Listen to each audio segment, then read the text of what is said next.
મિત્રો, ખેડૂત સહાય યુટ્યુબ ચેનલની અંદર આપ સર્વ મિત્રોનું સ્વાગત છે। તો આજે આપણે વાત કરીશું કાલથી નવા નિયમો બદલાશે, એટલે કે 1 માર્ચથી નવા નિયમો લાગુ થશે। તો મિત્રો, જો તમારી જોડે રેશન કાર્ડ છે તો તમને ઘઉં, ચોખા, ખાંડ, તુવેર દાળ, ચણા તેલ કે અન્ય જે પણ વસ્તુ મળે છે એ હવે નવા નિયમ મુજબ મળશે। કયા નવા નિયમો લાગુ થશે એની સંપૂર્ણ વિગતવાર માહિતી જાણીશું, તો વિડીયો અંત સુધી જોતા રહેજો। જો તમે અમારી ચેનલ પર નવા છો તો ચેનલને સબસ્ક્રાઈબ જરૂર કરજો। તો ચાલો મિત્રો, આજનો વિડીયો શરૂ કરીએ। તો મિત્રો, રેશન કાર્ડ ધારકો માટે સૌથી મોટા સમાચાર। રેશન કાર્ડ ધારકો માટે મોટા સમાચાર એ છે કે ઘઉં, ચોખા અંગે જૂના નિયમો બદલાશે। સમગ્ર દેશમાં રાશન વિતરણ વ્યવસ્થા ફેરફાર થવા જઈ રહ્યો છે। 1 માર્ચ 2024 પછી રેશન કાર્ડ ધારકોને વિતરણ અનિયમિત અને અન્ય સમસ્યાઓ સહિત સમસ્યાઓમાંથી કાયમ મુક્તિ મળશે। તો દેશના કરોડો રેશન કાર્ડ ધારકોને સારા સમાચાર છે કે હવે માત્ર દિલ્હી નહીં પણ NCR જ નહીં પરંતુ યુપી છે, તમામ રાજ્યોની અંદર જે રાશન વિતરણ અનિયમિત કોઈ ફરિયાદ નહીં આવે।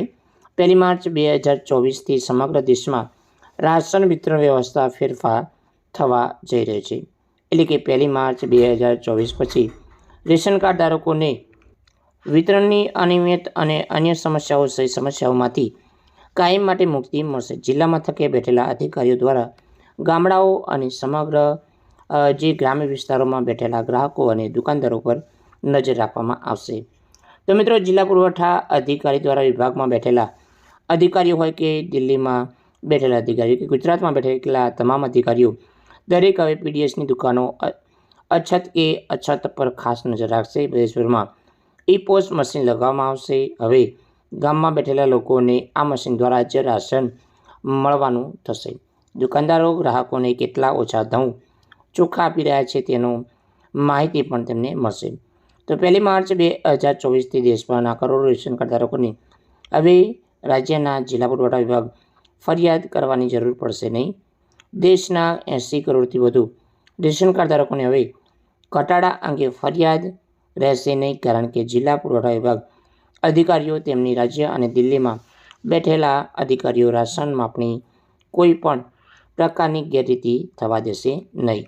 તો મિત્રો, e-પોસ મશીનના કારણે તમારે જે પણ રાશન મળે છે એટલું જ રાશન મળશે। તો કોઈપણ પ્રકારે તમને ઓછું રાશન હવે વિતરણ થશે ને 1 માર્ચથી આ નિયમ સમગ્ર દેશ રાજ્યની અંદર લાગુ થઈ જશે। તો મિત્રો, વધુમાં છે કે દેશના ઘણા ભાગોમાં ગ્રાહકો તરફથી એવી ફરિયાદ મળી રહી છે કે ઘઉં, ચોખા ઓછા વજનમાં સપ્લાય કરવામાં આવી રહ્યા છે। બીજી ઘણી એવી ફરિયાદો મળી રહી હતી કે મહિનાઓની રાશન આપવામાં આવ્યું નથી। આવી સ્થિતિ કેન્દ્ર સરકાર ખાદ્ય અને ગ્રાહક બાબતે મંત્રાલય PDS કેન્દ્રોની નવી નીતિ બનાવી છે। હવે દેશને લગતી કોઈ પણ ફરિયાદ પણ તાત્કાલિક પગલાં લેવામાં આવશે અને દુકાનદારનું લાયસન્સ પણ તાત્કાલિક રદ કરવામાં આવશે।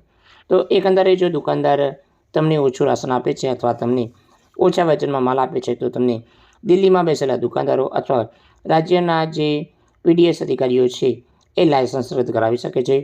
આ યોજના હેઠળ વ્યક્તિ 3 કિલો ઘઉં, 2 કિલો ચોખા જે વ્યક્તિ દીઠ મળે છે ત્યારે મફત। હવે આનાથી ઓછું રાશન જો તમને મળશે તો e-પોસ મશીન દ્વારા ઇલેક્ટ્રિક ફોર્ડ પણ વજન કરવામાં આવશે નહીં। હવે મોદી સરકાર ઓનલાઈન રાશન વિતરણ સિસ્ટમ પણ શરૂ કરવા જઈ રહી છે।